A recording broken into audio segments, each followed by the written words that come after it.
Welcome to 412 Sports Talk, the #1 podcast for Pittsburgh sports. Steelers, we talk it. Penguins, we talk it. Pirates, yeah, we talk it. With the biggest guests. Bob Pompiani, Pittsburgh legend. Mayor Bill Peduto, the mayor of the city of Pittsburgh, is on with us. Doran Dickerson, West Allegheny legend. Trey Essex, welcome. Available on iTunes and Spotify. Hosted by Mad Chad Nolan. It over too much. Well, now he's not turning it over at all. And Eddie Provident. We've got the best team in football.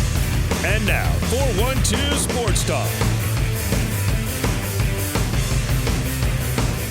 All right, well, welcome back to another episode of the 412 Sports Talk podcast. I'm your host, Eddie Provident, and with me is the new head of NHL player safety, Chad Nolan. And then we've got the all things Steelers guru, the man behind Steelers Depot. We've got Josh Carney with us today, too. Josh, thanks for joining us, man. Yeah, guys, appreciate it. I've followed what you guys have been doing the last few months, and you guys are doing a great job. So happy to be on here. We appreciate it. And we always want to shout out our sponsor, MCM Studios and Mike Hitt. I just want to thank them for sponsoring the show this week so that we can have Josh on and talk some Steelers football. So Josh, let's just jump right in. There's no reason to have small chat and waste time.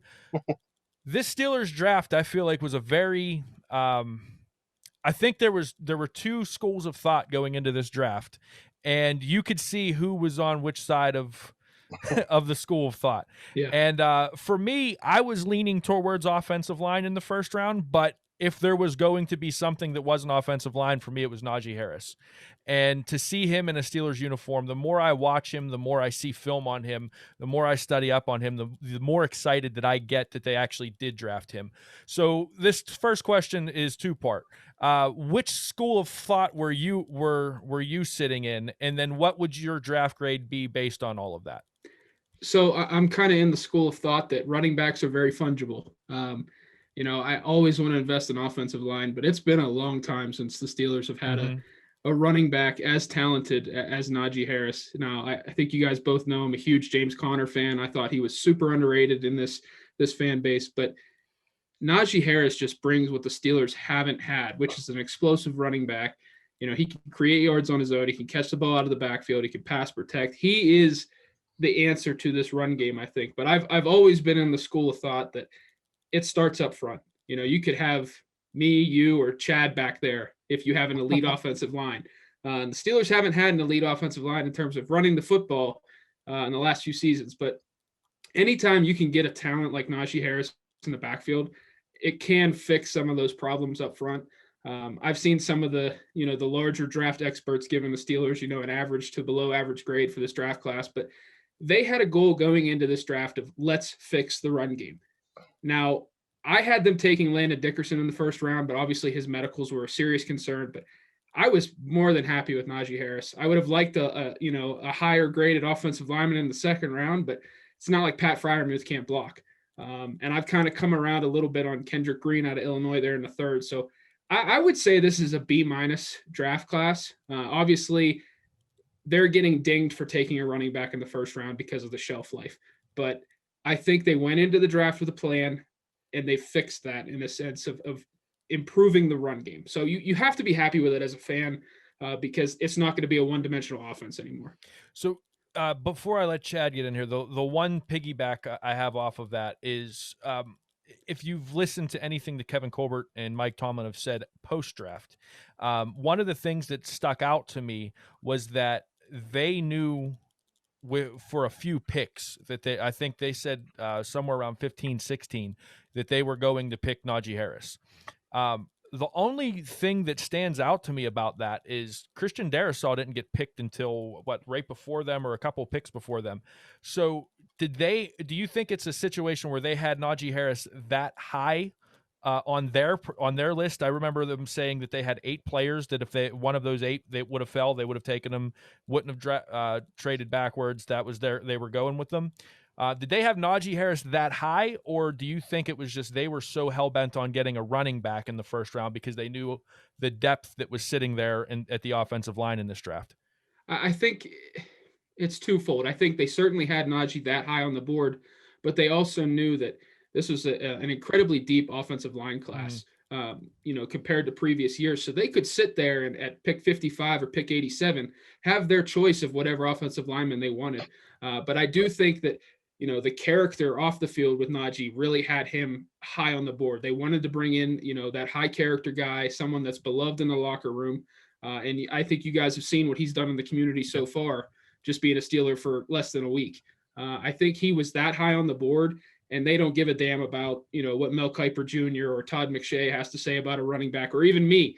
They identified an elite level talent. They went out and grabbed him. And I think this was a Najee Harris or trade down, in my opinion. I know Colbert hasn't traded down in the first round ever.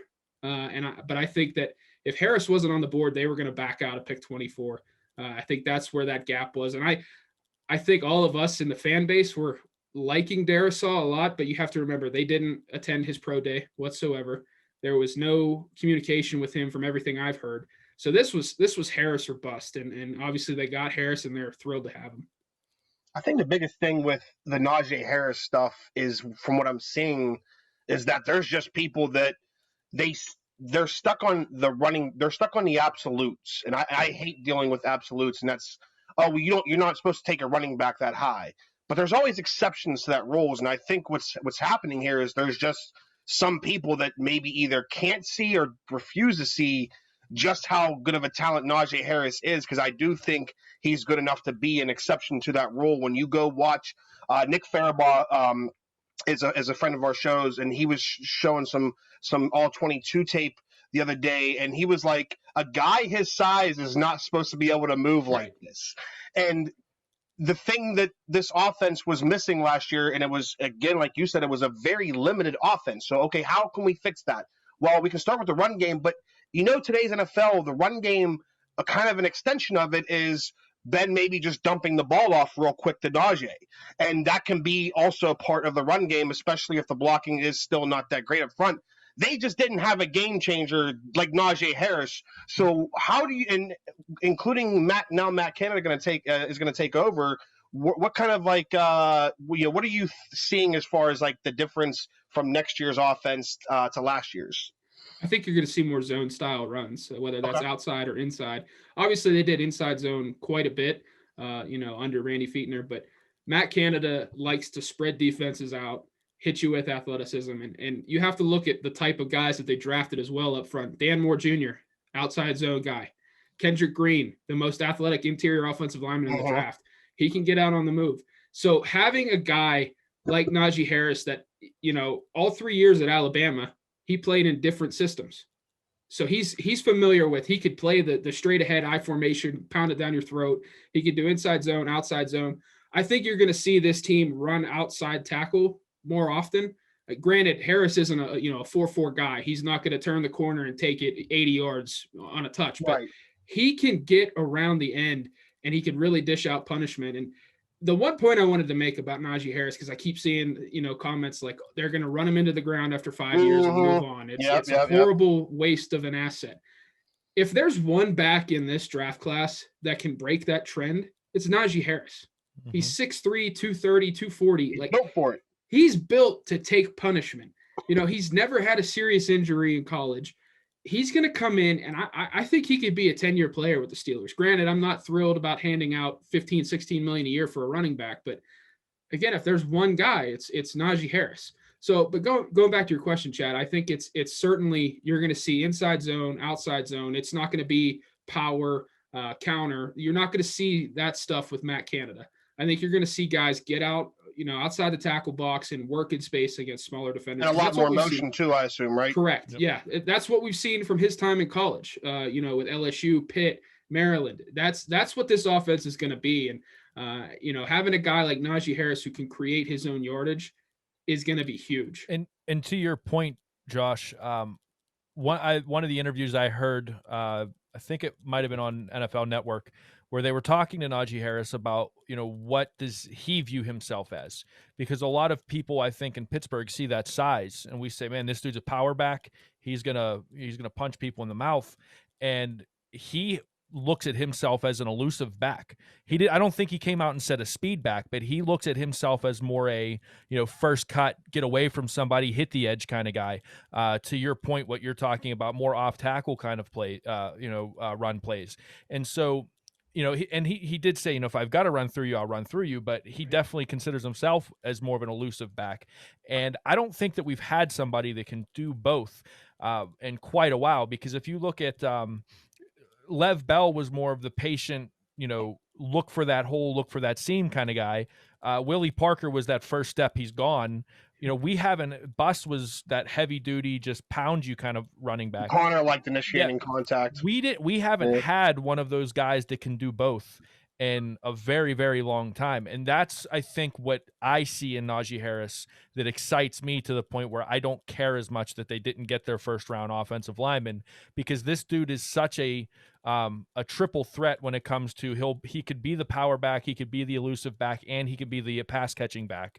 And he's not bad in pass protection either. If you watch his film on pass protection, he actually can block. He can hold a block for a second or two. So that's what excites me, because he really is the only back this year that was the total package.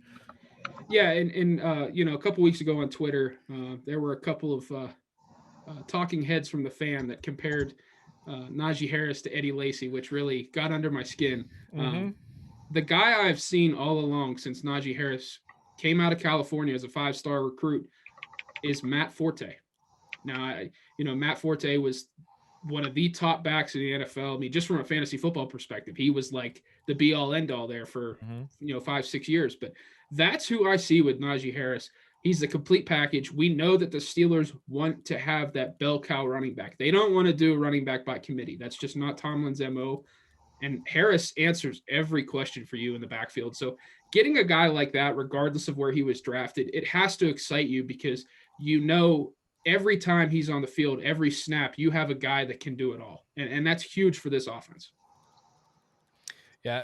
So I think we are all in agreement that there's really not going to be any surprises with Najee if he ends up being a good player and a solid running back for the next couple of years.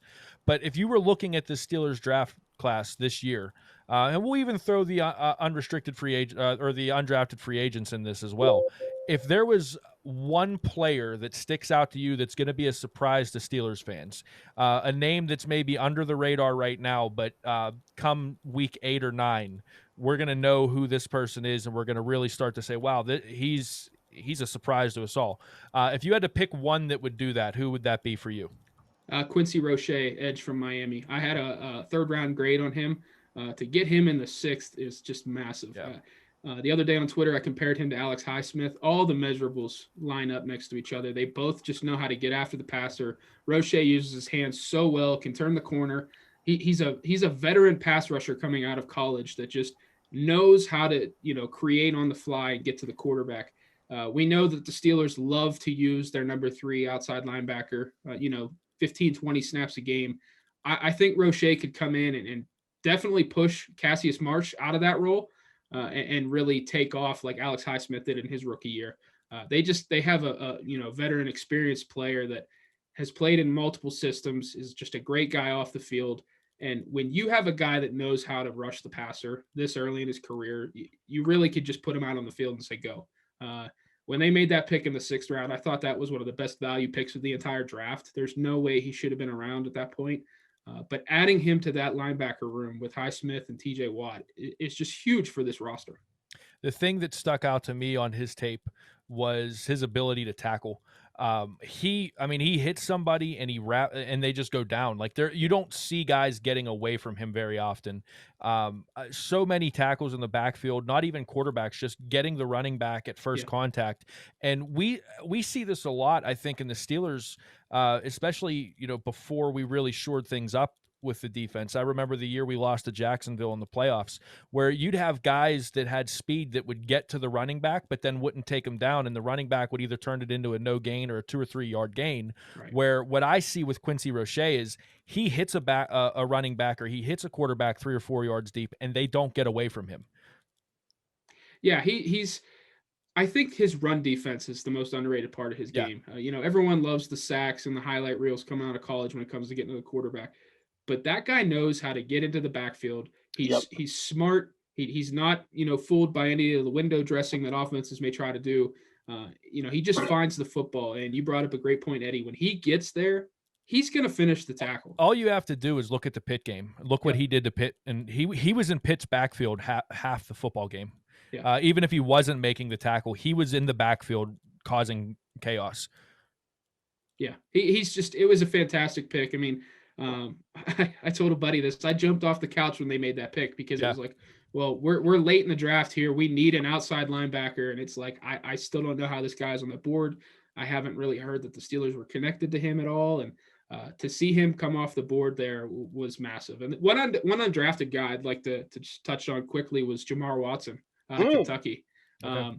I on the Depot draft show that we did the Monday before the draft, I highlighted him as a fit, whether that was a 7th round or UDFA pick. We know the connections that they have with the Kentucky program, but he was billed as the next Josh Allen. Obviously, Josh Allen was a top 10 pick to Jacksonville. Watson never quite lived up to the hype, but that's a guy that knows how to turn the corner and get to the quarterback and finish as well. So I think that he could be that number 4 outside linebacker or practice squad stash. That's funny. You said undrafted free agent, so I was almost sure you were going to say the guy that I was going to say, and that's Shakur Brown, because I was shocked that he didn't even get drafted. Yeah. And I honestly I don't think it's out of the question that he lands the number 4 or 5 corner job on the team. Yeah, I wouldn't be surprised. I had a 4th round grade on him. I would not be surprised if he's your starting slot corner after the bye week in 2021. I thought that was a great signing. Where let's go back to the offensive line, because if I'm writing up an article, or if I'm talking to you like, hey, I have an idea for a segment, I'd say what is some of the biggest question marks entering the season for the Steelers? And I think obviously is Ben going to continue to regress? Is arm going to hold up? All that. The second thing I'd say would probably be the offensive line, because they made some pretty big decisions this offseason. Obviously not bringing back Big Al, who we're going to talk about in a little bit, and his drama he got going on. And then they pretty much – what's funny about the Steelers is, draft weekend, there was a lot of drama, a lot of polarizing takes. But I saw a good take. I can't remember who it was from, but they were like, what's funny about the Steelers is they kind of tell you what they're thinking beforehand, and then we still say they're going to do this and this, and then no, they do exactly what they planned. Like, they planned on taking Najee Harris the whole time, and they threw some smoke screens up. Yeah. But the big thing was that they were committed to moving Chooks to left tackle and starting Zach Banner at right tackle. And they still seem, obviously they drafted Dan Moore, but they still seem committed to that idea. Yeah. And so where are your thoughts and confidence levels with what they're doing with the offensive line right now? Going back to what we discussed with the scheme, I'm a little concerned that with the drafting of Kendrick Green and the drafting of Dan Moore, that they're going to try and change to this zone heavy system, and they just don't have the guys to do it, at least for 2021. We know Chooks is a good athlete. He's a soft run blocker, so maybe that's a guy, just get out in space and get in front of someone.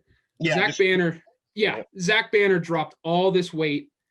He is a power run game tackle. He wants to come downhill, punch you in the mouth. So to ask him to potentially be a zone blocker is a concern for me. I have no issues with the guard positions. I think Kevin Dotson is going to be a perennial Pro Bowler for years to come, whether it's left or right guard. David DeCastro, for all his issues last year, I think a lot of that had to do with the pandemic, no fans, limited contact in the locker room. He was struggling to get. I think Dejan on our show said multiple times that he was playing through legit injuries. Yeah, he had a core muscle injury that was just really affecting him. So he wasn't himself. So kudos to him for fighting through everything last year. But I think you're going to see the typical David DeCastro this year. Center, Kendrick Green has all the makings of being, a 10-year starter in Pittsburgh as that athletic center. But if it's BJ Finney week 1, I'm a little concerned with that offensive line. But when I look at that starting 5, it starts at the tackles. Can Chooks go from right to left tackle? I think he can with that athleticism. I think he can hold up in pass protection, but I'm a little concerned about him in the run game. And Banner, what's he look like after this ACL injury? He obviously won the job in camp last year and tore it in the fourth quarter against the Giants in week 1. So we haven't seen him in over a year. We only saw him, I think, 56 total snaps as a starter. and they were kind of up and down. So I'm concerned about tackle. But other than that, I mean, the interior of the offensive line will be fine. Whoever plays in between Dotson and DeCastro will be just fine. But you think the tackle position is one of the team's biggest questions? Yeah, and I would not be surprised if entering the 2022 draft, you have some of the top tackle prospects tied to the Steelers because they're going to need it. And that's my whole thing with the offensive line is it's not just Ben. It's okay if you're going to the guy that's going to take over for Ben, the line. And they have not addressed the offensive line in the draft nearly as much as they should have the last couple of years. Right. Yeah, and that was what was so frustrating last year. It was like, oh, Ben doesn't have it anymore. He's throwing all these short passes. Oh, James Conner stinks, can't create. And it's like, let's take a look at the 5 up front. Pouncey, regardless of the high snap in the playoffs, it was like this may be time. Like he is not the Marquise Pouncey that we're used to. Matt Filer was up and down. Probably should have left him at right tackle because he was abysmal at left guard last year.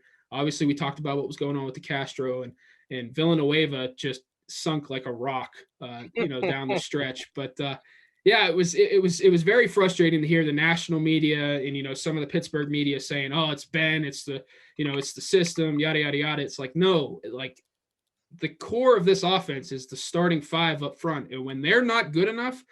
I don't care if you have Michael Vick or Lamar Jackson back there. Like your offense isn't going to do a damn thing when you have rushers free constantly. So they have to start. Yeah. Yes. Yeah. I mean, Patrick Mahomes was amazing in that Super Bowl. But now I don't think anyone else can hit a receiver in the helmet parallel to the ground, but right. Still, if you don't have an offensive line, if you're running on second and third string linemen and they're not clicking, it doesn't matter. To your point, it does not matter who you have back there. You could have the best quarterback on the planet. It doesn't matter. Yeah, and look, the Chiefs threw so much capital at the offensive line this year. Absolutely. Landon Dickerson, Orlando Brown, they're getting the doctor from Canada back. Yep. Signed Kyle Long. Yeah. They threw the kitchen sink at the offensive line. Yeah. So that's what you have to do. And I think that we're getting to that point with the Steelers. DeCastro's nearing the end of his career, whether he's, his old self or not. He's coming on 10 years in the league. Kendrick Green and Dotson could be solid building blocks, but you're going to have to throw some serious capital at that offensive line. Before I know Chad's chomping at the bit to get into the Big Al stuff, but before we get to Big Al, do you see a free agent target now that the draft is over and it's not going to hurt their comp pick formula? Is there an offensive line target that we could see as somebody that could come in, maybe compete for that one of those tackle jobs or put some fire under Chooks and Banner? Is there somebody there that can fortify that offensive line in free agency that we might see the Steelers take a flyer on? No, I think that the group that they have right now is what it's going to be come training camp. I know everyone's talking about Eric Fisher, Charles Leonard Jr.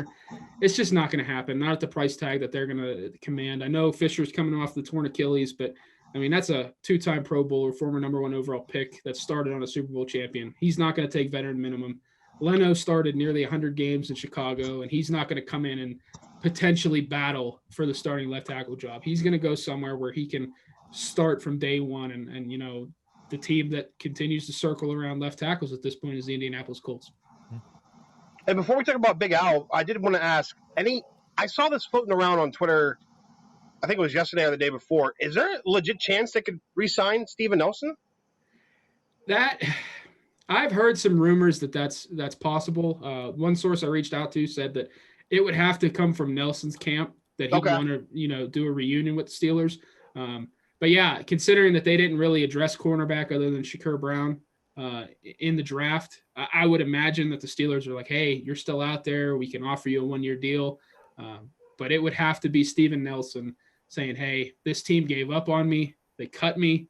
Do I really want to go back there on a 1-year deal, probably making much less than I was going to make if I were still there, and try and build my value again? So it would have to come from Nelson for sure. But I would say that the Steelers never say never on players in reunions. Look at Vince Williams. I mean, they cut him and ended up bringing him back, but Vince never wanted to leave. So never say never. So today we had some drama And this, we try not to do too much like TMZ type stuff. We like talking the X's and O's, but it's hard to not comment on the things that Big Al said today as he signed with the Ravens, kind of taking a shot at the culture with the Steelers. He's not the first to do that. He said something about how it's going to be less fun, or it's less fun because the receivers, we're a run first team, so the receivers won't be making a bunch of TikToks, which I find extremely hypocritical because actually Big Al was in a bunch of those TikToks, and I actually retweeted that. I mean, do you even care about that drama? And do you think it's just Big Al being, doing gamesmanship and feeling a little salty about how the Steelers didn't really value him? Or I think a lot of it is gamesmanship. Knowing the relationship that Big Al has with guys like Juju and Chase Claypool, this was all just fun. Like, I'm just going to send a playful arrow your way in the media. Here's the thing.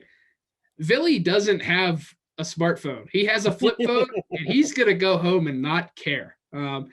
When I read that comment that he had in his presser, it reminded me of the scene from The Dark Knight where the Joker is walking out of the hospital and everything's blowing up around him, and he's just laughing. I mean, like it wasn't anything about the Steelers culture or anything like that. It was an inside joke. He's just poking fun, and I'm sure we'll see Juju and Chase respond because, Chad, I saw that you retweeted, but like, AV was in TikToks with him. So got him in 4K. Yeah, and here's the thing, like, I watched the whole presser and he's smiling while he says it. So to me, I'm like, okay, he's joking. But like, I'm seeing the reaction from fans are like, the hell with that guy, blah, blah, blah. Be mad at him for the anthem thing. Be mad at him for not having Antoine Rose's name on the back of his helmet. This was all in good fun. And, Ramon Foster even came out and was like, you guys have no idea who AV is in the locker room. Zach Banner stuck up for him, and Zach Banner's a current player, current starter on the O-line. For me, this is where I land with it. It's kind of what you said, Josh. There's a lot of things that Al did that I think left a bad taste on a lot of people's mouths. Yeah. And I think that he was a very polarizing figure because of the social climate we're in right now. Yes. And because of that, I think with the younger generation, he has there's no leash there. There's no room for him to make a tongue-in-cheek comment. There's no room for him to make a joke because he's worn down his welcome. And that's not our fault. That's his fault. Right.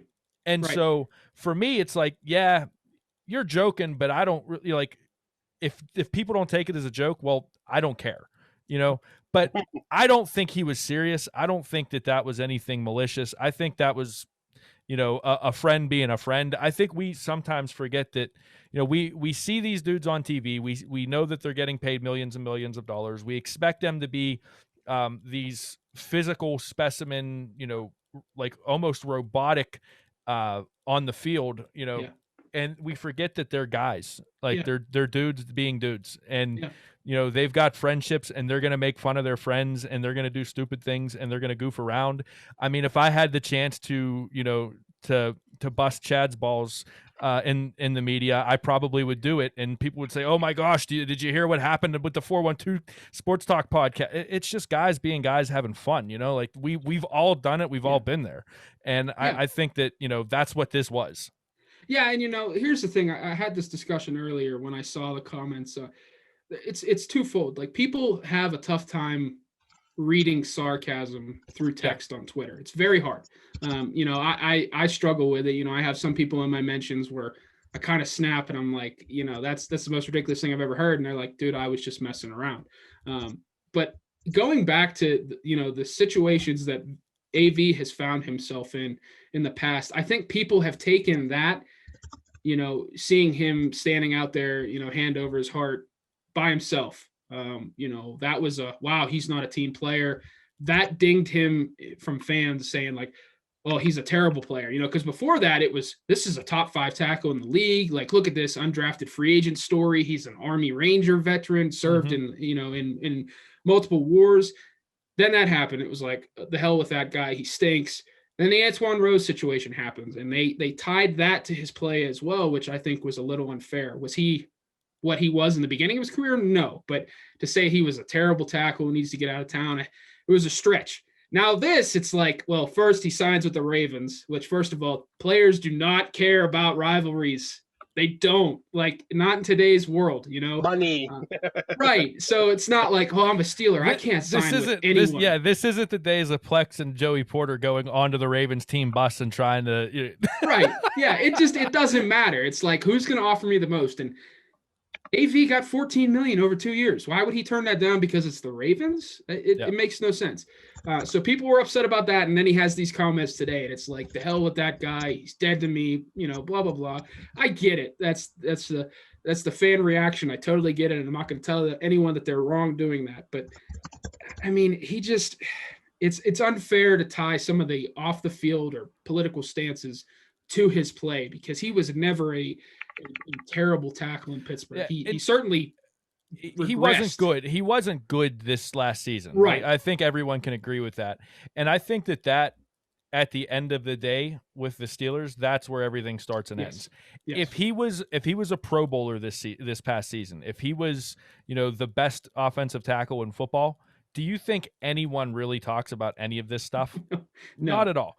Very little. But because he borderline stunk, I'm not going to say full on stunk. He borderline stunk. There were times where he was a revolving door. There were other times where he was competent. But because he didn't play well, and because he did some questionable things on the social side of things, it was just like, oh, here's the perfect target, and I think that's where we're at with it. And that reminds me of the point. Look at Stephon Tuitt. Beginning of the year, he came out on Instagram and was like, I'm not going to kneel. This is what the flag means to me. And, he was coming off a 10 or 11 sack season, and people were like, this guy stinks. He's not a true Steeler, making it all about himself. And now, because he stayed healthy 2 straight years and is producing like people thought he would. People forgot that he said it. Yes. So it's just like, it's just unfortunate. And, I'm seeing some really hot takes on Twitter where it's just, attacking Alejandro Villanueva's character. And it's just like, I get it. He's no longer a Steeler. With the Dark Knight, you either die a hero or you live long enough to see himself become he's lived long enough to see himself not become one. So and we had this conversation, not to like make everything about hockey, but we had this conversation earlier in the season when the New York Rangers dropped Tony DeAngelo. Yeah. And what it comes down to is, are you a good enough player on the field or on the ice or on the court to warrant all of the headaches? It's just like any business. If you have an employee that's polarizing and they seem to always either, because here's what the problem is, just like with Big Al, is it's not just about this incident or this thing. It's about why is it always you, right? Why is it always you? Why is it always something involving you, even if this time you're not, but it's always you. And we all know that person. And so I think I've fallen under that category a lot. Like, why, Chad, come on, why? But like, if you're good enough at your job or your position, you'll get a pass. Yeah. And Big Al is not worth the drama anymore. No, he's not. To me, it's not even about like, it's not like the Steelers were like, oh, you did this, we're getting rid of you. If you watched Big Al play last year, he was not a competent left tackle. Right. Look how long they kept AB around, and look how long they. Oh yeah, look absolutely. Look, not even AB. Look how long they kept someone like Martavis Bryant around, who, like, they saw the potential in that dude and thought, man, if we could just hold on to him long enough. James Harrison and Cedric Wilson both had domestic issues the same year. One left and one didn't. Yep. Look, and I mean, this isn't the popular thing to bring up anymore, but look at our quarterback. Like, do you really think if Ben's going to survive? Do you think if Ben Roethlisberger was a 3rd round pick that was, a backup quarterback, he would still be in Pittsburgh after the Georgia stuff? No, but he's. You think if he was Tommy Maddox, he would be gone. Yeah, they would throw trash all over his yard. Correct. And that's the nature of sports. I mean, Yeah, and I think him going to Baltimore, it's like good for him. Get your money. That's a great storyline too. I can't wait till to see him. Is he going to play left tackle or right tackle? No, he's going to play right tackle because that's DJ. Yeah, so they're assuming Ronnie Stanley's going to come back healthy at left tackle, and obviously they traded Orlando Brown Jr. to the Chiefs, which good for them. But yeah, AV is probably going to play right tackle and have to deal with TJ Watt and Stephon Tuitt, and I don't see him as a fit in Baltimore. That's a run-heavy scheme. He's not a run blocker, so good luck, Baltimore. But I'm certainly looking forward to the 2 weeks out of the year where TJ Watt gets to line up against AV and they get to have some real battles. Yeah. So the last thing I want to talk to you about is, we've touched on it a little bit earlier when we were getting into the offensive line stuff. Yeah. But Matt Canada's offense, break it down in layman's terms, because we hear all this stuff about the zone blocking scheme and everything that Matt Canada is going to bring to the table that's a lot different than what we're maybe used to out of a Steelers offense. So break it down for maybe those of us who don't understand all of the technical football terms. What's the big difference that we're going to notice on the field with the Steelers? And also to add to Eddie's question, how is Ben, how is that offense gonna? How is he gonna implement his offense while knowing that Ben's really not able or maybe even willing to do some of the things that he would normally ask a quarterback to do? Yeah, that's the $1 million question. It comes down to Ben and his willingness to kind of adapt. You're not going to see read options. You're not going to see play action because Ben hates it.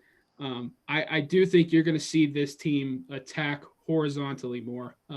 Spread defenses out, get your speed guys the football in space and let them work. Fietner was that down the field vertical shots. We're going to run straight at you. Canada is the new age. We're going to spread you out. We're going to run sideline to sideline, make you defend every blade of grass. And they certainly have the athletes to do it. As far as where you're going to see differences, I don't know that we're going to see a ton in 2021, knowing that Ben is still the quarterback. Please no slants on 3rd and 15, though. Like I can't if I see another slant on 3rd and 15. Yeah, that or the damn bubble screens or right screens. Like, please no more. Were we seeing maybe more like traditional running back screens, you think? Possibly with Kendrick Green in the fold now. Okay. The screen game really died when Pouncey kind of lost a step. Yeah. Because he was kind of the main factor in the screen, was being able to get out on the move. I was watching old highlights from 16-17 with Lev Bell, and my God, they would kill teams with a little screen to him all the time. Yeah. And that's why they're going after the more athletic linemen. I think Chooks will be a lot better in the screen game. If Kendrick Green is the starter at some point this season, you're going to see that screen game really develop because he's going to be able to go out in space and get a hat on a defender, and that's going to open things up. I mean, the issue the last few years was Ben wants to get rid of the ball too fast in screens. He just doesn't want to hold on to it and have, guys coming at him free. And when he does get rid of the ball too quickly, there's no blockers. So getting more athletic linemen, getting Ben to hold on to the ball maybe a tick longer in the screen game, I think will really help. And when you can develop a screen game and maybe even run draws better, that's going to slow the pass rushers down. So that's going to help Chooks and Banner. So it all goes hand in hand, but I don't know that we're going to see a massive difference in 2021 compared to what we've seen with Fietner because Ben is still the quarterback and maybe Canada's waiting to get his guy. So there may be just wrinkles, maybe like, more. I think more motion is definitely in the works. Yeah, more motion. Probably, some new designs to the jet sweep. More screens. Unfortunately, probably more. Now they got Fearmoth more two tight end personnel.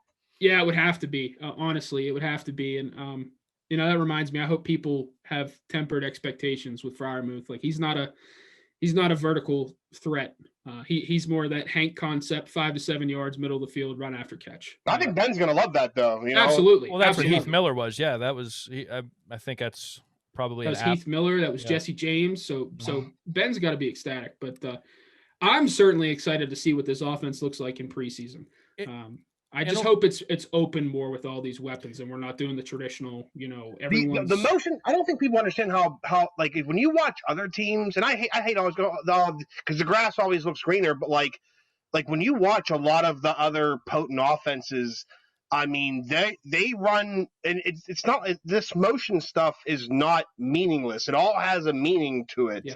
And like last year, again, Nick Faribault was pointing it out, where Randy Fichtner's offense just had zero imagination to it. Yeah. They pretty much just told you what the hell they were going to do on a play. And that was that was the confusing part, because he was a high-end offensive coordinator in college at Memphis. Mm-hmm. Like that Memphis program under him put up 50, 60 points a game. And he came to the NFL and just lost all imagination. But listen, Ben's not blameless in all this. Correct.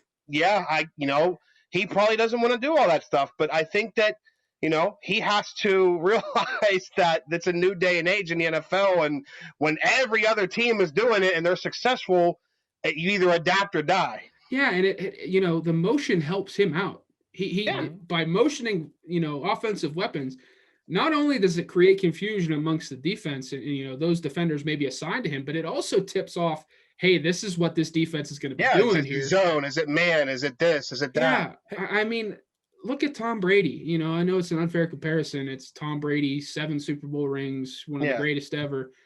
That man knows what a defense is doing on every snap, because he's motioning guys around. He's seeing what's going on. You can't throw anything at him he hasn't seen. That should be Ben. But Ben is like, nope, this is how I've always done it. I'm not going to do any play action. I'm not going to turn my back to the defense. I'm not going to motion guys. I'm going to trust my arm. And I just hope that this year, with an innovative offensive mind like Canada, we're going to see some of those changes that are going to set this franchise up for after Ben, whether that's Mason Rudolph or, God forbid, Dwayne Haskins or a draft pick.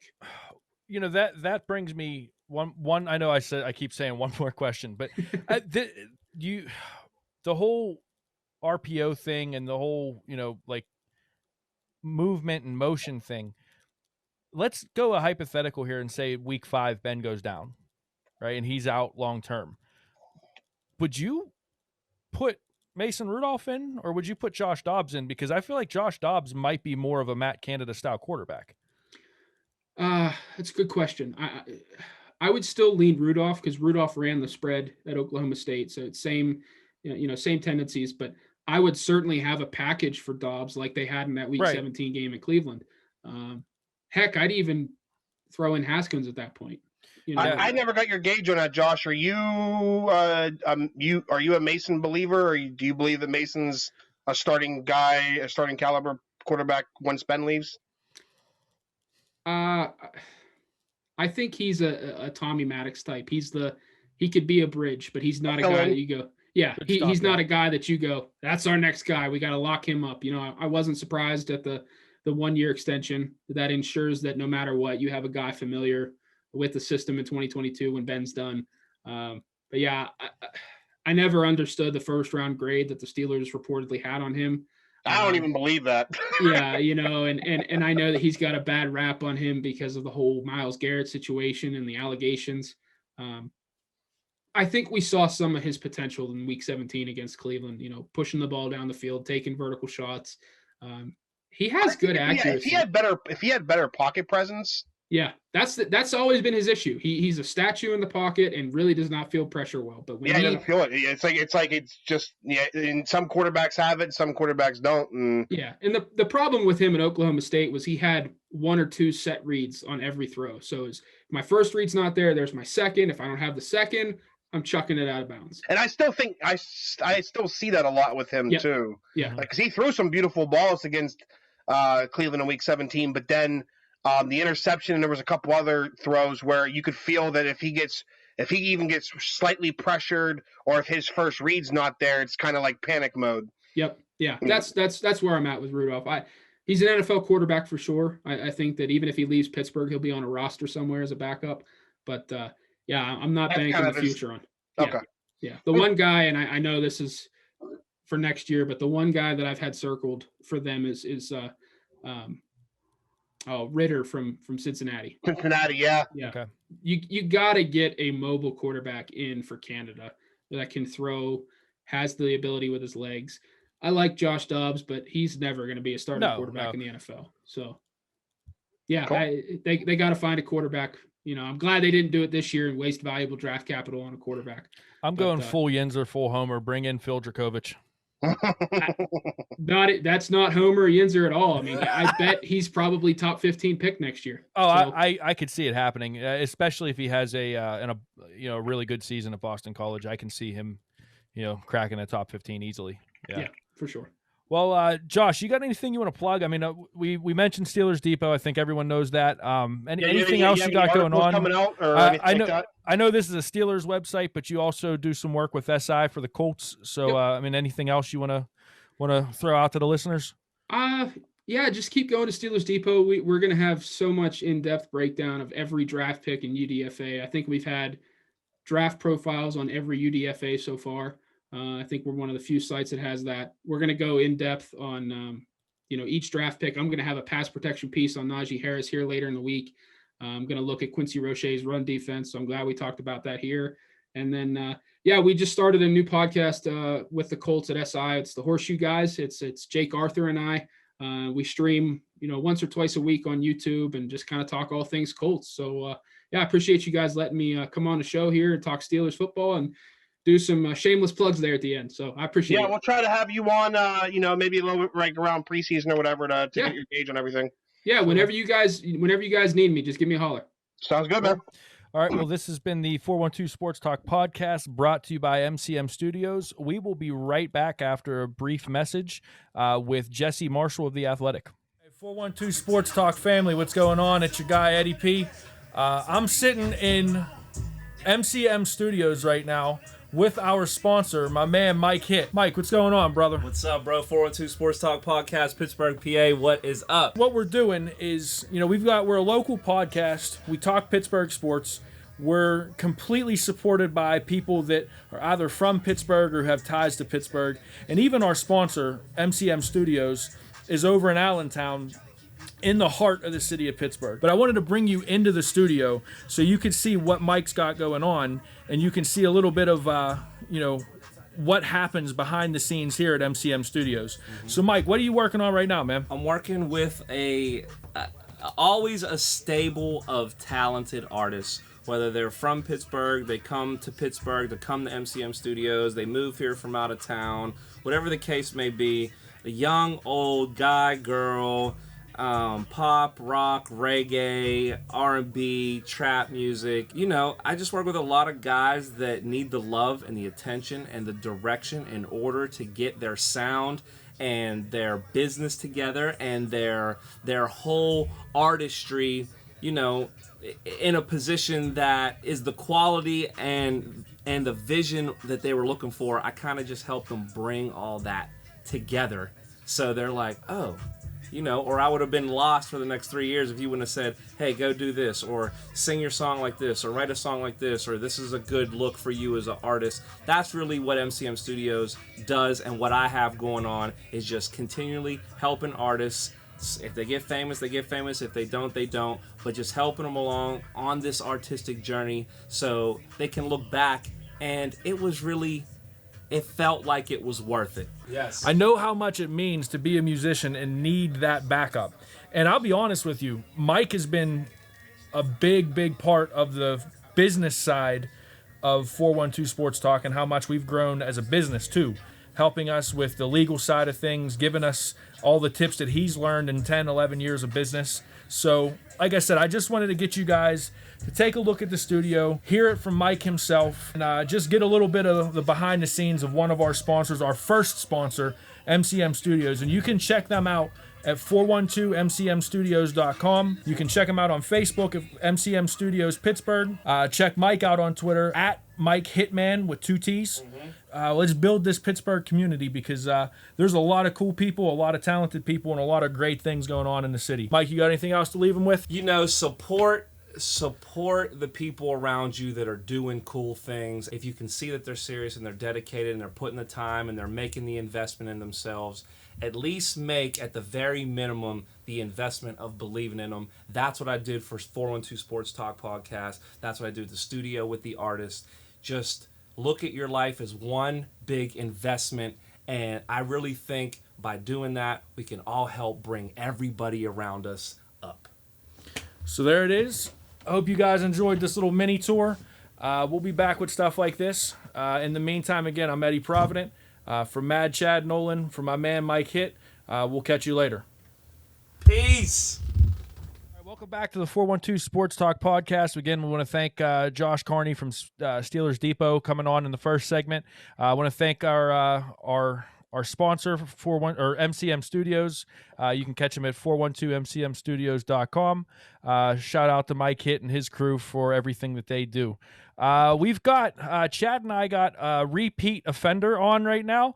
Our main man, Jesse Marshall, new dad. Yes. Dad Jesse doesn't roll off the tongue like Dad Chad does, but congratulations, man, on the daughter. And I'm sure you are have forgotten what sleep is already, and I'm sure life has changed a lot for you, man. Yeah, you'll hear her throughout the course of this podcast upstairs right now. And she's very happy at this exact moment. But we're all healthy. I mean, that's the important part. That's the best part, man. Yeah, that's it. But unfortunately, that means no more hour-and-a-half long hockey conversations with Jesse. So we'll have to fit as much into the next 20 or 30 minutes as we possibly can. Yeah, Joe Bioshock on Twitter was like, "Oh man, you guys are gonna be talking for an hour tonight," and I was like, "Nah, not tonight." No. We'll do what we can. Yeah. Yeah. But let's start off with, let's just get it out of the way. Tom Wilson's at it again. Right now, as we record this podcast, the Capitals-Rangers game is a shit show. There's been 5 fights already in this game. There's 6 people in the Capitals penalty box, and it seems that like the old wild west of the 90s NHL, back when the Red Wings and Avalanche used to have the bloodbaths. And if you don't know what I'm talking about, go Google YouTube Avalanche Red Wings 98, 97, and you'll see literally a bloodbath on the ice. It seems like it's back. It seems like that the NHL, to me, I get the impression that they want this. They want fights. They want to have the players enforce the game themselves. That's the impression I get. What are your thoughts on what's taken place the last 24 hours? And then also, as someone that I value their opinion on the game of hockey, how would you combat the Tom Wilsons of the world? What is a realistic thing to do to combat somebody that goes around and takes cheap shot after cheap shot and gets away with it? Well, I'm not surprised nothing happened, first of all, because we're looking at Tom Wilson organically, and we're taking his whole history into account and thinking of him from start to finish. But you gotta remember, like, the NHL, as if they have established some type of like Jesus style covenant with him, his past transgressions have been forgiven, right? So that no longer weighs into the conversation for the National Hockey League, which is stupid. Yeah, they don't consider him a repeat offender anymore. Right, it's stupid. Yeah. That's dumb, especially with somebody who has as egregious. Ask Zach Aston Reese if he thinks he's a repeat offender. Yeah. Thank you. Great. Exactly. Who's the player? It's just escaping me now, from the Bruins. It's not even playing right now. Yeah, I can't remember his name either, but I know. Brandon Carlo. Yeah, it was Carlo. Yeah, it was not even playing. Got headaches. It's like post-concussion syndrome stuff going on over there. Yep. So that's stupid. Let's acknowledge that. Let's also acknowledge the fact, and I said this yesterday on Twitter, that like this is equivalent to going to a murder trial, right? Having someone on trial for murder, and the jurors are like the Zodiac killer, the BTK killer, and Jeffrey Dahmer. And you're like, I'm not winning this trial. Like, no lawyers overcoming this. And that's really like how I feel about like George Peros and Colin Campbell and the old boys club up there, is they don't, what Chad said's probably right. They probably want this stuff. Was it about 8-9 years ago now, all those emails got leaked and the Toronto Sun got a hold of them, I think it was. Yeah. We reread Colin Campbell in a disciplinary discussion reference somebody as chastising somebody for not getting up fast enough and for milking it and getting on referee's case for calling too many penalties. It's ridiculous. So like, this is your leadership. That hasn't changed, by the way. Those conversations didn't stop just because they got outed. They're happening actively right now, today. Mm-hmm. So like, culturally speaking, this is very stupid. And we have to get that out of the way. Like, the league continues to be, basically just ass backwards with this stuff. Now, there's like, as far as your Tom Wilson question, there's 2 Tom Wilsons that you have to, I think, take into consideration. I'm not really concerned about the one from the other night because that one was an organic scrum situation, and it's easy to just get away from that. Like, you can, and in the Penguins struggle with this. We've seen Chris Letang. This is not bashing Chris Letang, but I think especially now for him, like he's taken some real exception to some hits he's taken recently that have been clean. So he's a player that, Tom Wilson could target and go after in a scrum and try to get that rise out of. And, you have to get away from it. Gino falls into that too sometimes. Sure. Sometimes. Yeah. Absolutely. So first thing you have to skate away from that stuff. You just can't they did a great job of that when they won those back-to-back cups. Absolutely. The one that you worry about is the open ice predatory Zach Aston Reese stuff. Here's the thing. There's nothing you could do about it. I don't think there is, right? And you don't believe in deterrence, right? No, I don't. And I don't think going out, for me, this game is so fast, and we've all played it, even if it's at a beer league level. We've all played hockey, right? Like we know how it goes. You don't have enough time, in my opinion, to consciously plan out some kind of predatory attack. It's innate in your culture as a player. And like Matt Cook talked to Rob Rossi on The Athletic today, and that was something he even mentioned, is like, I actually had to sit down and watch 50 hours of tape.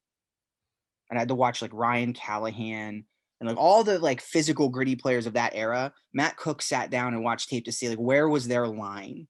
Like, where did they stop and let up? And why can't I find that same line? So, for me, I don't think Tom Wilson goes out and identifies opportunity.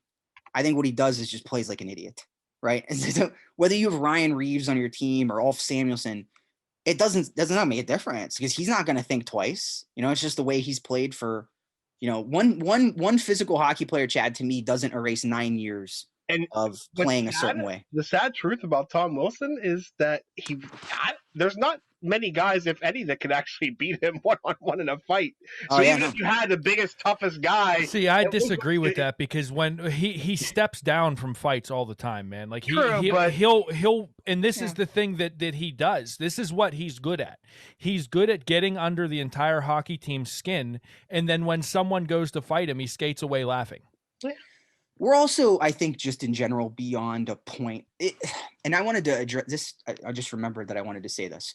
And this goes back to what we were talking about initially. The league, Chad, you said they want the players to police this, right? Yep. But we phased out everybody who can. Mm-hmm. There isn't anybody left. Eden Skill League now. Yeah. So like your Georges Larocque's, that people were legitimately scared of fighting. They did not want to fight Georges Larocque. There's nobody out there like that now. I mean, and like I said, maybe Ryan Reeves, but he kills you at 5-on-5. So what are you going to do? Play him for 2 minutes because of Tom Wilson? And no. That's what's frustrating. Ryan Whitney, who I was surprised that he had such shockingly shit takes about this.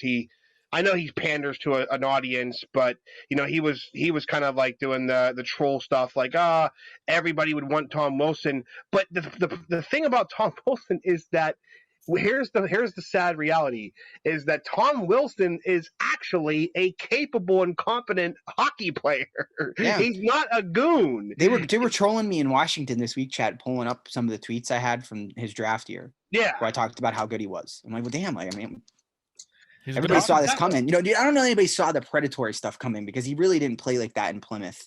Like that really wasn't an element to it. I think that like he relied more on his skill then, because he was bigger than everybody else. So he could power his way to the net and do things with his hands and drive to the goal and be this big, powerful hockey player. He wasn't that good when he got to the NHL, right? Everybody was not better than him, but his skill level, he couldn't rely on it like that anymore. And his game evolved. So I think it changed with time. And I'm not sitting here saying he's a crap hockey player. He's not a crap. Look at his results. I mean, the guy could play.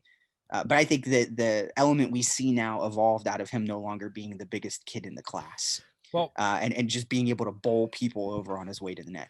See, here's my problem with a guy like I almost said Scott Wilson, with a guy like Tom Wilson. Yeah, that's a forgettable prospect right there. Yeah, it's like walking through the jungle and waiting to step on a mine. You don't know when you're going to step on it, and when it does, but when you do, it's going to do a lot of damage. And we just named two guys off the top of our head, in Brandon Carlo and Zach Aston Reese, where we've seen a lot of damage happen. Thankfully, Panarin's out for the rest of the season because there's only 3 games left in the season for the Rangers, 2 or 3 games left in the season. I don't think that Panarin was hurt very serious, and I'd be willing to bet that was more of a precaution. Well, and let's be honest, like I liked that the Rangers put their statement out, but they took some liberties, like horrifying act of violence. Yeah, it's kind of a stretch. I don't know if it was horrifying. Here's the thing, though. When you have somebody down on the ground like he had with Buchnevich and you punch him in the face when he's defenseless, to me that's a punk move. All right, 100%. And that's where I have the problem with Wilson, and the NHL. It's innately disrespectful, right? And the problem with it is he's never seriously disciplined for it. There's no accountability there from the NHL. And so a 10-minute game misconduct in a game that's not really that meaningful is not going to do anything to Tom Wilson or the Capitals. Suspending him for 4 regular season games is not really going to deter anything for the Capitals and for Tom Wilson. So either the NHL has to pony up and do something drastic that's going Eddie, the only way you do that is if you don't wipe out that repeat offender status. Exactly, and the NHL did that. And we already bridged that. Yeah, so it's too late. So now the NHL has proven that they're not competent enough to discipline this guy the right way. So now, and maybe this is me showing my true colors, but if I'm on another team, I'm not giving him the option of being a landmine. I'm going after him in the first period, and I'm going after him to hurt him. Do you go after him, or do you go after their star player? No, I go after him personally. I go after him. I go after him, and I go after him to hurt him. Because if I go after one of their stars, he's still on the ice, and he can still do damage. The Capitals are going to be better without. It's easier to beat the Capitals without Nicholas Backstrom than it is if they have stuff. But he can't do. But Nicholas Backstrom is not going to do the damage to your team that Tom Wilson will do physically. I go after Tom Wilson. I prove a point to the rest. Sad that we're even discussing that.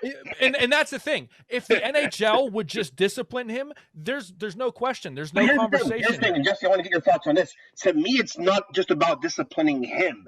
I think what needs to happen is you have a guy like this doing this, and again, we need to get back to the point where no, you don't get like it's not like the American judicial system where you can get your record expunged. Like if you're an offender, you're an offender, so it stays on your record. So we need to get that back implemented. And Chad, like, and I know they want to make this stuff, the least subjective as they can. Right. But I would even be fine with, let's say you had a player that was a repeat offender and they had a very long period of inactivity, or you have to go multiple seasons. Even if I would be fine with even more leniency in a decision for a good run of form. I'm not saying like get off scot-free with a $5,000 fine, right? But you can take a whole body of work into discussion here. Like on Chop, they don't just judge the dessert round at the end. It's the appetizer. It's the whole damn thing, So I don't understand why we just block off this one very specific period of time. But see, my problem with not doing anything, like if the NHL, I'm going into this conversation assuming the NHL is not going to do anything, okay? And so it's always the best policy, by the way. So my problem as an opposing player when you're dealing with someone like that, okay, is this time it was Pavel Buchnevich, and last time it was Brandon Carlo, and the time before that it was Zach Aston Reese, and the time before that it was some other guy. When's it going to be Sidney Crosby? When is he going to hit Sidney Crosby in the head and knock Sidney Crosby out for 15, 20 games? And so for me, I'm not giving him the option. I'm not giving him. Yeah, I'm not going to give him that opportunity. If I am a third line plug or a fourth line plug on my, if I'm a Brandon Tanev, if I'm not saying Brandon Tanev's a plug, but if I'm a depth guy on the Pittsburgh Penguins, I'm going after him and I'm assuming I'm going to be suspended for 15 games for it. That's what I do. That's my deterrent to Tom Wilson. You take him off the ice. You have a league surrounded in all corners. Let's not. I mean, I know everybody like Mike Milbury, who's no longer, pour one out for your boy Mike. But how many years did he spend, spitting these opinions on television? And I think back to 1990 when the Bruins literally lost to the Penguins because after Cam Neely got hurt by Ulf Samuelsson, Mike Milbury went out and dressed an entire line of goons to go out and basically try to kill the Penguins. Right. And they just got dusted because the Penguins were like, well, take your runs, like whatever. Like Mario Lemieux is just swatting them off like flies and depositing goals in the net. My biggest hope is Penn's Caps playing the second round and Tom Wilson takes a fucking boarding call, boarding major, and the Penguins just pour it on. And then you can go look at that dude in the penalty box and you can go, what I would do is... Well, Chad, when's the last time the Penguins scored more than one goal in a 5-minute major? Fair enough. But let me just real quick say that, Milbury aside and Keith Jones, that was what it is. You've got it in the media on all sides, television, print. You got it in front offices.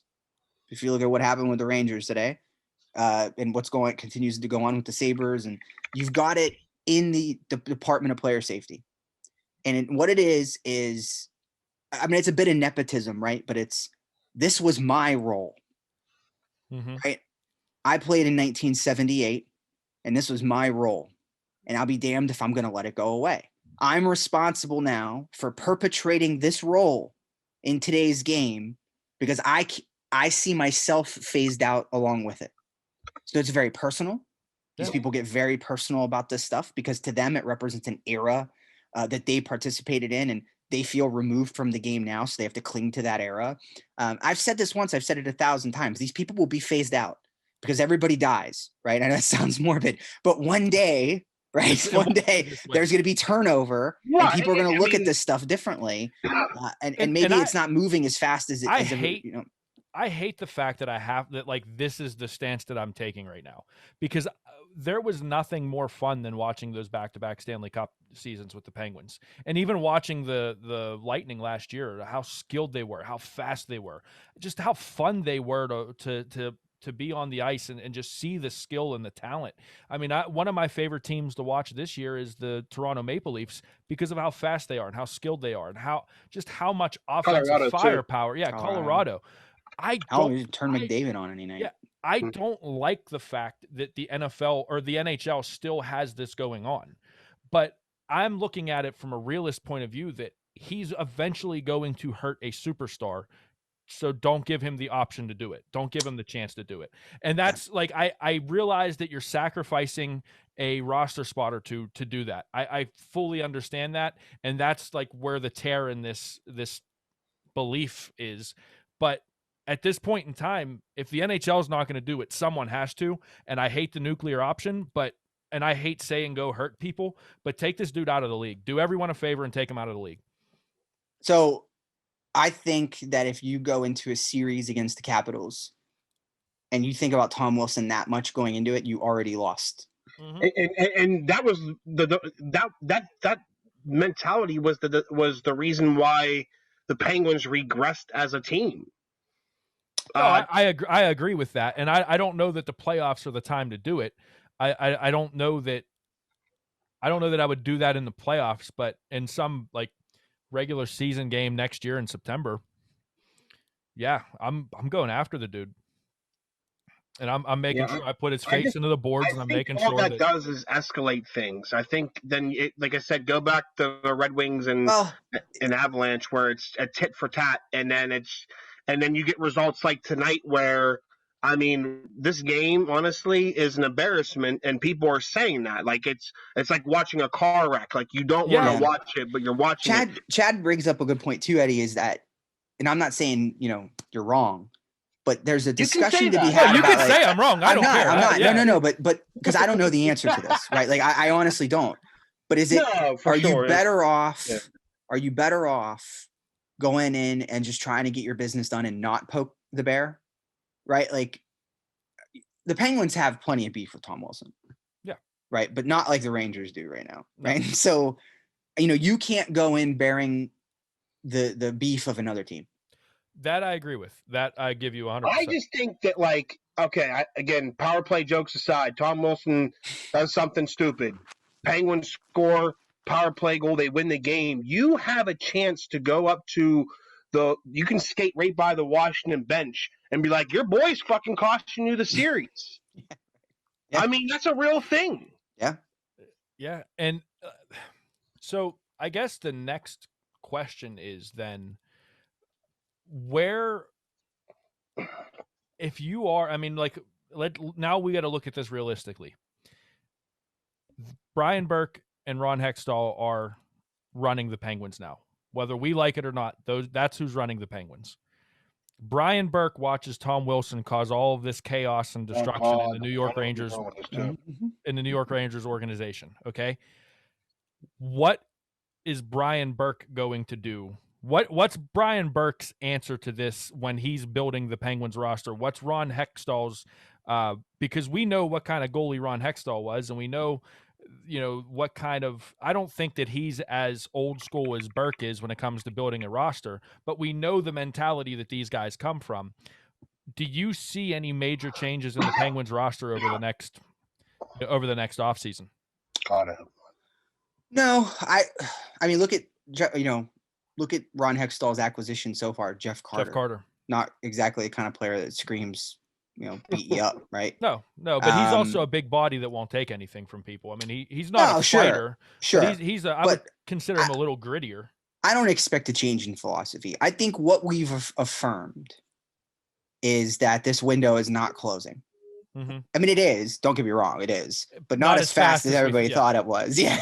I mean, take a look at what this team's accomplished and the roles that some of these older players have played. And that doesn't mean that they can't fall off a cliff next season and crash and burn and everybody just stinks. That can happen. I don't see it. So I don't think that Burke and Hextall are the kind of guys who are going to want to accelerate that window closing sooner than it can in any way, shape, or form. Whether that be by asset, burning or just signing, crap physical hulks. I know a lot of people get nervous specifically about Burke. And, I get that, but I just don't think that he picks a general manager that he can railroad. You know what I mean? Like, I think there are very separate roles defined here, and I don't think that he's going to cross over. He may make his own suggestions and recommendations, but I think at the end of the day, Ron Hextall's, solely calling the shots on this stuff. Hey, Chad, I know you're ready to say something. There's one more. I wanted to get this question in a few minutes ago, and this is my last question on the whole Wilson and state of the NHL, goonery and buffoonism and all this kind of stuff. When you watch, because you know the game at a level that I don't think many people understand it. I think that your grasp of hockey is a lot higher than mine will ever be, and I think most normal people will ever have. When you watch old school film, let's say 80s, 90s, what, aside from the size of goalie pads and the, equipment and maybe skating ability, what do you see different that Wayne Gretzky and Mario Lemieux and Steve Yzerman and all of these different, like all of the stars back then that put up ridiculous offensive numbers? That one of the things I always see with those guys is they've got a ton of open ice. What is it about the game that's changed that there, other than speed, that there isn't that much open ice anymore? Is it the fact that you had guys playing with Lemieux like Tocchet and Ulf Samuelsson, and Yzerman had Bob Probert, and Gretzky had Semenko and McSorley? Like, is it that, or is there something fundamentally different about hockey now that is causing less and less and less open ice?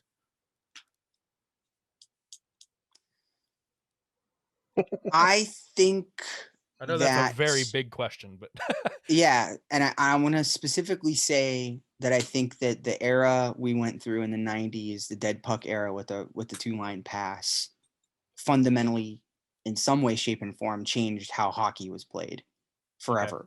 You know what I mean? That's really where, the trap existed before that. It always did. In fact, people don't realize this. After Bob Johnson passed away, Penguins went on, obviously, to win another Stanley Cup, but against the Capitals at that, facing a situation where they were, looking down the barrel of the gun, just completely getting trounced by Washington's forecheck. Mario Lemieux goes in and with the players and convinces Scotty Bowman to switch to a 1-3-1 and trap up the Caps, and they come back and win the series. So systems have always been a part of the game, right? And it's always been designed to slow players down and take that time and space away. That's always been the fundamental part of hockey. I think what's become different is the one, they've gotten better. One, they've really shifted towards taking time and space away in the middle of the ice more so than like maybe focusing on the blue lines, where again, in that dead puck era, the middle was kind of just a dead sea. It was no man's land. It was a really difficult spot to get through. Systems in today's game are still rooted out of that. People still run systems that pretend like there's a 2-line pass. So, I'm still going to answer speed as a big one because the parity in the league is a lot better. Like Randy Gillen and Mario Lemieux were way different. God bless Randy Gillen, by the way, but like he was not anywhere in the same stratosphere as Mario Lemieux.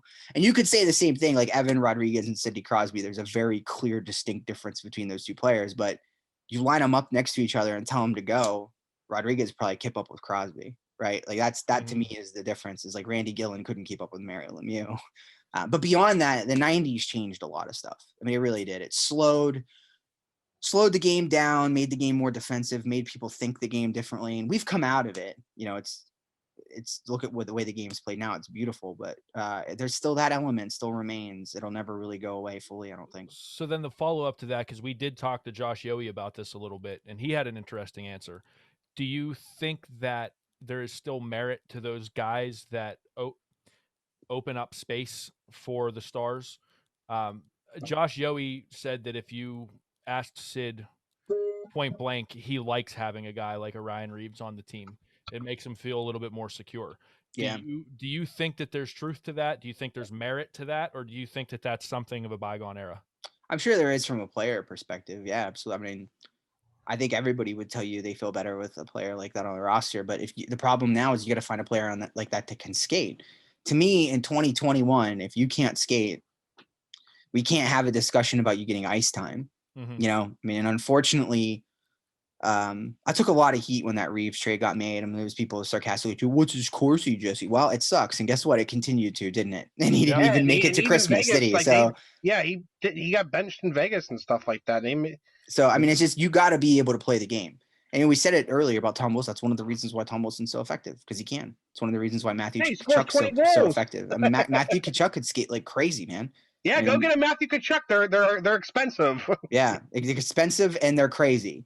So that's the other problem. You're fighting fire with fire in a big way there. So, yeah, I don't know. I just don't ever like that burn it down approach. For me, the most satisfying thing in the world is to go out there against a team like that or with a player like that and just put up 7. Yeah, like Chad said, just keep the light on all night long. Yeah. And never let it go, and just you get that. It's just so annoying. You guys are probably right. I'm probably the one that's wrong in this argument. But I do think so Eddie, though, fed up of seeing it that it's just at some point in time someone's got to do it. Eddie, my answer though is it'll probably right in line with yours. If Sidney Crosby gets hauled off the ice in a daze, right? So, if I was from New York, this conversation would probably be a little bit different. Yeah, sure. Hey, speaking of metrics, Jesse, Chris Letang's always a polarizing player. I see hot takes all the time. There's a camp that refuses to ever say anything bad about him. There's a camp that definitely refuses to say anything positive about him. But I want to talk about him and also defensemen. I wasn't even going to talk to you about this off the podcast, but a lot of the metrics are based on shots, and that's not always great. And even something like Jay Fresh will tell you, like, yeah, you can't really look at like WAR and stuff like that for defensemen because it can often be misleading. How can we do better metrically wise to determine how a defensive player is doing in their own zone? Yeah, so first thing we have to do is stop judging them off of what the goalie's doing, because these are two very different jobs. Like right. I'm in and puck luck. Like last night, a puck went off Jeff Carter's skates into the net, and everybody's a -1 for that. Great example. The job of a defenseman stops at a certain point. Keeping the puck out of the back of the net is not what their job is. That's the job of a goalie, specifically keeping the puck. That is it. That is their only role, right? A defenseman's job is to mitigate shots and scoring chances. So when I'm evaluating who's doing the best job analytically in their own zone, I don't care about. I mean, look, micro data is great, right? Like zone exits, zone entries. These are all very important. They're hard to come by, and really the only person you can get them from is Corey. You want the good defensemen are getting the puck in their zone. The first thing you want them to do is to retrieve the puck. That's the number one first thing you want them to do is retrieve the puck, get it out of the zone and into the offensive zone. Mitigate quality shots. That's number one for me. Mitigate quality shots. People always complain about this. So they're like, well, so-and-so doesn't show up in the data with expected. Because no, it does. It does. It shows up in the data. Okay. Like and here's the reason I say that is like you mentioned Chris Letang. So this is the reason I'm bringing this up, right? Chris Letang will play 22 minutes in a night, Chad.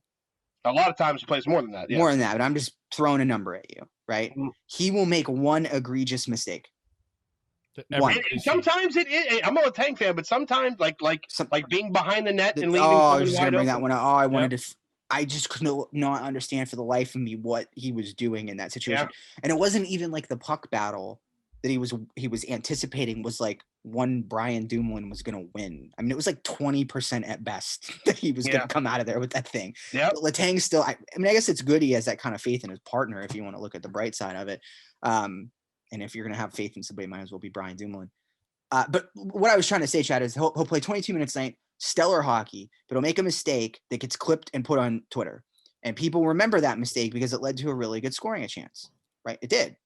But that one scoring chance against isn't enough to outweigh the 21 minutes and 50 seconds that he played outside of that. That was flawless. About that is I had some numbskull on Twitter message or tweet me and said, because I said that exact thing. I said, if you take Chris Letang, 26 minutes, 25 of them are him being very good in driving play, and then a minute is bad. And he's like, yeah, that minute is the reason why he's not an elite. And I'm like, how does 25 good minutes outweigh, or 1 minute, what does one bad shift outweigh 20 good shifts? What's like looking at giveaway numbers? People want to say, well, he has the puck all the time. Yeah. Players that have the puck all the time have more giveaways than players that don't. It's that easy.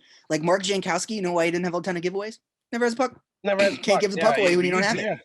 It's just that easy. Where are you at with because honestly, I got to admit, like Matheson, man, he really turned his game around. I was not a fan of that trade, and I was not a fan of acquiring him. But this defense as a whole, outside of Marcus Pettersson, who actually had a good game the other night, but the defense really turned their whole game around like this season. That's so. First thing, the bummer about Matheson is that it kills chemistry everywhere. Well, yeah. The contract is what kills it for me. Eddie was thinking much bigger than I was. Yeah. You went large scale, Eddie. But it kills the chemistry. The six was working. What they had, that six was where it was perfect. And I know that, Jeff from Pennsylvania did a really good piece on this on Twitter. But I know people have kind of been like underwhelmed, maybe a little bit by the Pettersson Marino pairing. But it's been shut down. It's been good, man. It's been shut down. They haven't done a lot offensively. They've been a little bit as far as their shot generation, but they're a wet blanket right now. I also think that you got to have a pairing like that. I also think Marino kind of spoiled us too with his rookie season.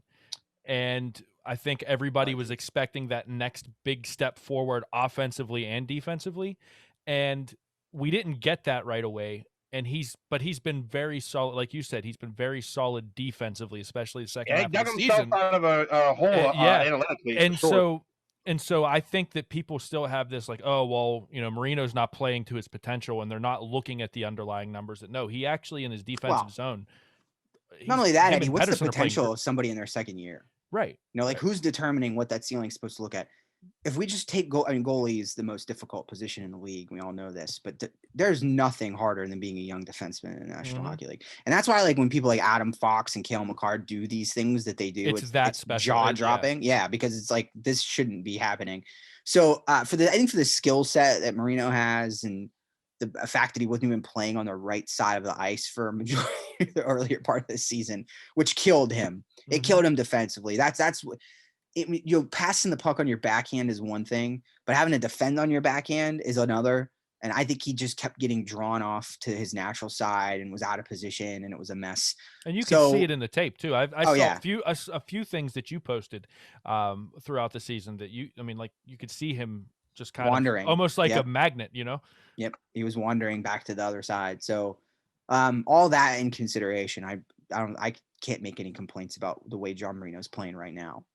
He's just somebody that, like, if you want a real treat, like I think there's one time every night at this point where Marino makes a pass in the neutral zone, and I'm like, what are you doing? Like, you don't have any business doing that as a defenseman. Get out of here. You know, like, or he connects on it. That's a good pass. It's a good pass. No business scoring the goal he scored. I mean, that pass by Sid was incredible through 4 sticks, but that shot by Marino was a snipe job, man. I mean, he's got some kind of, I really still at this point think that, you think about the directions this team is going, like, that is one of the brightest spots for me. Yeah, I agree with that. Like, I hope he's the kind of player you kind of just get the sense that he's, he's got a little Brian Dumoulin in him with just his size, his reach, his mobility. He's got that Paul Martin element. To me, like, that's the kind of player you want to keep around for. I mean, the deal is unbelievable. They have him. You want to keep him around as long as possible. That's quite a segue, folks, because there's a player that I have been campaigning to lock up, maybe not long term, but he's a RFA next year, but I'd rather just get ahead of that. Mark Jankowski. No. I want him deported to the Taliban. Jared McCann. Yeah. I might literally start becoming the Jared McCann fan club, owner. I have never. It's been a while since I've seen a player that when they first got him, I was like, okay, like third line, okay. And this dude is straight feeling it. But it seems like he's not Sidney Crosby, but like a Crosby, it seems like he focuses on improving a different facet of his game as we go. For example, I feel like his playmaking now is all of a sudden becoming better because it's probably a confidence thing.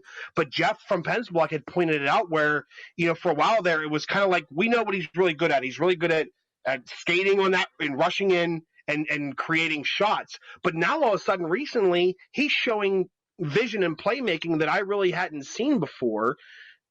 Where are you at on him? Were you on my side where you'd be okay with them getting ahead of the curve and maybe seeing if they could get a deal done sooner to lock him up and try to have him be a part of the next, as the core of the next couple of seasons going forward? And where do you see his ceiling at? Well, first, to answer your first part of your question, yes, lock him up, get him on a deal, sign him. Jared McCann this year, Chad, I think figured out something that some NHLers never figure out, and that's why they never stick, or it doesn't work for them. And that's if you want shit to get done, sometimes you have to do it yourself. And Jared McCann this year is carrying the puck across the blue line a lot more. No Penguin has more shots off the rush than he does right now. I think you see that in the video when he lowers his shoulder. Mm-hmm. How many times have you seen him lower his shoulder and drive to the net? That to me is the number one way to create offense in this league. Lower your shoulder and drive to the net. Something's going to happen. I mean, you might get the puck knocked off your stick if you got two teammates behind you that are following up. Not really deferring to anybody. He's just been a conductor. All right. So spoiler alert. I don't know what this says yet. I haven't looked at it, but I got the help of somebody really great follow on Twitter, Lines. Took the time to parse out all of McCann's games at center and left wing. I have the data sitting there. I just haven't opened it yet. So I'm going to do that. But here's what I think. I don't know if the data is going to agree with me. That's the fun part about analytics is you can go into this with a theory, and test it, find out if you're right. I think he's a better winger. I think the data will show that. And the reason I believe it is there's just less ice for him to be concerned about. He doesn't have to worry about defense. He didn't have to worry about neutral zone lanes. He didn't have to be worried about being on the other guy's hip through the neutral zone. He could just literally I mean, there's nothing easier than being a left wing defensively. It is the easiest thing in the world you could do. You just have to be Especially present. when you got his skill set. It's like, here's the list of being good. Are you there? Okay, good. You're fine. That's why I being play present left is wing net 90% of the thing. No, that's really it. Like Daniel Sprong couldn't even get that part down. He couldn't even get the being present part down. So, I think just being on the wing cuts his level of responsibility down and naturally puts him in more positions to come off that wall. Hell yeah, right? yeah. So Brian Rust, God forbid, knock on wood, if he's out for any length of time from this slew foot, let's call it what it was, the slew foot he took in Philadelphia, if he's on the shelf for any period of time, I'm putting McCann right up on that top unit. Just throw him right up there and let him run that baby all over the place. I mean, when you get a player that feels it like that, and like I said, you see his posture, just his posture alone, the way he skates, the way he dips, everything's changed. And I just think that it's so funny to me that he ended up, I think, having the same light bulb-esque moment that Brian Rust had a couple years ago. Yeah. If you really want to do something, you need to do it yourself. And all the same trends that Rust had, you see them in McCann right now, which is nothing but a good thing if you're looking for upward. And Brian Rust, I'm a big fan of his because the Notre Dame ties, and I'm a big fan of his play. But honestly,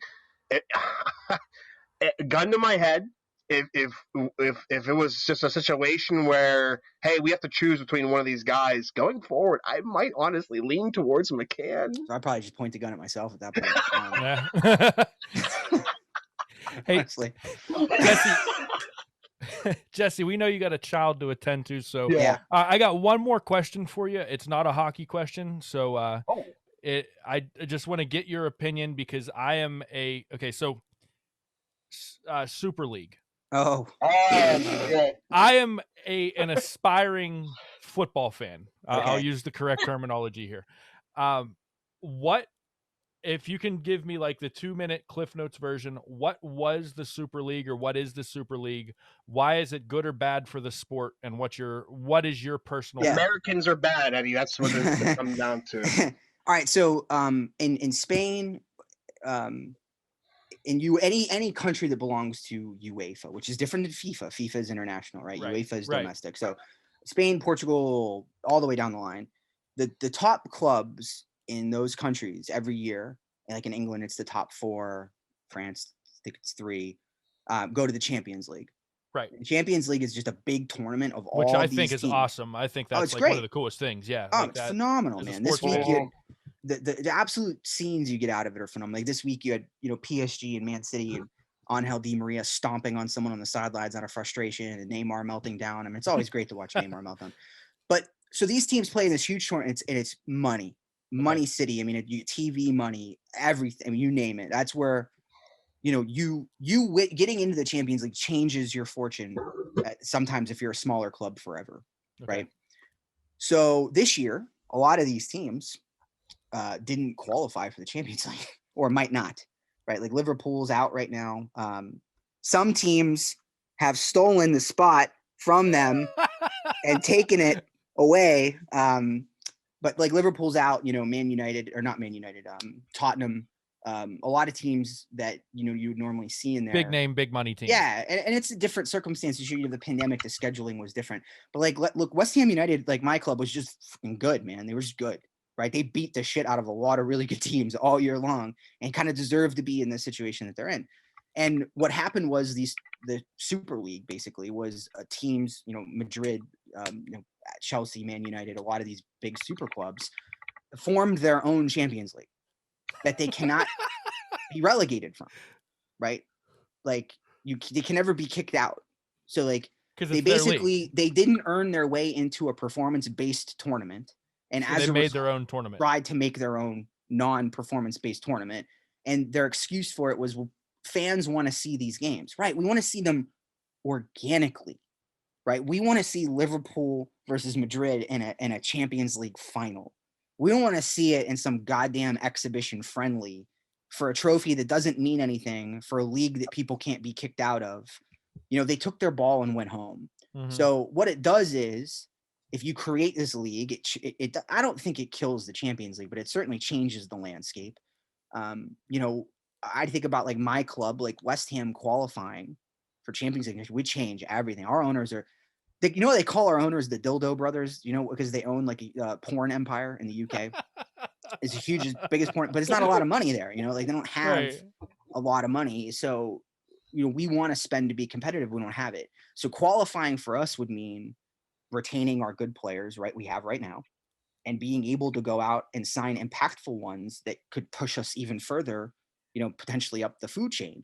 So they're removing the ability for teams to do that, right? It's like a monopoly coming in and just wiping out everything in the town. You know, that then robs the fans. And you know, I had a lot of conversations with a lot of people about this, but the big difference is, even as big as Penguins fans we are, right?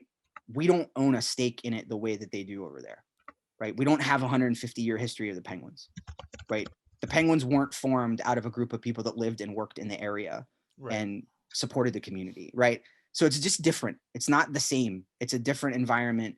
And that's not to shit on American sports, because American sports are phenomenal. And that's, you know, the it's history. just different. That's so that's how it was. Yeah. So that's basically what it was, Eddie. It was you know, a bunch of rich Okay. people basically, you know, trying to screw everybody else. So if I'm going to get into Premier League soccer, European soccer, football, who's the, like, give me a good team. I mean, obviously you're partial to West Ham, but like, give me some teams that I should look into that are not Liverpool. As much as I want to be a Liverpool fan because of the Beatles, there's a certain local personality that pulls for them, and I refuse to be on his side of anything.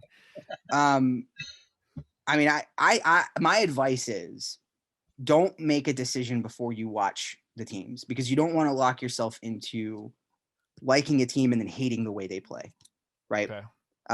That would be the worst thing that you could do. There's a site, Eddie, that you can, like, when I was trying to get into it, there's a site that you can go to. I can send you, and it's like, if it compares a lot of the clubs to American teams and their fans and the way they act and their history and stuff like that. Because, like, Liverpool, you'd be considered like a huge bandwagon fan. Obviously, they're like the Yankees of European Yeah, soccer. they call them like plastics. That's what they call them. Oh, okay. Plastics, because your the trophies are made of, you know. Is there any good Irish teams?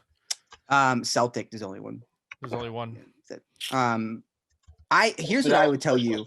Don't even Yeah. limit yourself. See, the Premier League is obviously the most accessible. Right, but there's Right. also La Liga, I love watching Bundesliga. Monaco. Yeah. I'm a huge Monaco, not huge Monaco fan. I don't want to but they're like a French Ligue 1 team.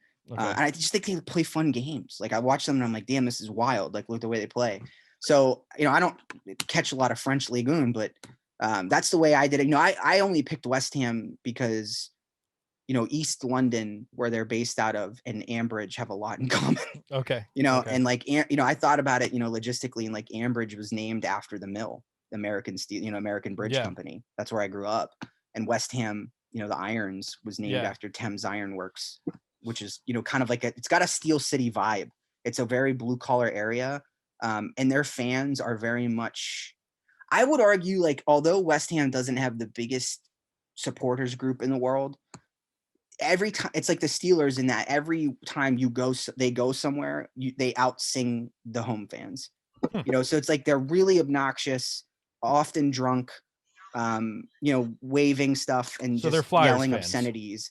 More than I think they're more Steeler fans, though. I think the way they travel, you know, I think that's what sets them apart. Okay. And they have it's a very Yinzer vibe in East London. And it's bizarrely enough, I don't know why this is, a lot of West Ham supporters just like the Penguins. I just couldn't explain this to you, but I have like many of an example of this. Interesting. Yeah, that's one of those. I'm gonna have to do some digging. Well, I've been wanting to get into it. I just haven't had enough knowledge. I say this, Eddie, you know. just avoid Spurs. Everyone, Eddie, just avoid Spurs. Spurs. Yeah, just please don't do that to me. Well, thank you for the first ever 412 Sports Talk soccer segment. Yeah. European football segment. But Jesse, we always appreciate your time, man. If you don't follow Jesse, I don't know what you're doing with your life. But you can find him at The Athletic. You can check him out on Twitter. We'll put all of his stuff down in the show description. Honestly, one of the best hockey follows on the internet, period, man. Like, he knows his stuff better than Better than most, that's for sure. So, Jesse, we really do appreciate you coming on. Want to shout out our sponsor, 412 MCM. I keep doing that. That's us, Eddie. We're not our own sponsors. MCM Studios and Mike Hitt, just appreciate them sponsoring the show and believing in us. Check them out at 412 MCM Studios and at www.412mcmstudios.com. For Chad Nolan, for Jesse Marshall, I'm Eddie Provident. Thanks for tuning in this week, and we'll catch you next week. Thanks for listening to 412 Sports Talk. Be sure to subscribe so you don't miss an episode. If you like the show, leave us a review, and be sure to tell a friend about your source for all things Pittsburgh sports. Find us on Twitter at MadChad412 and at Eddie_P_412.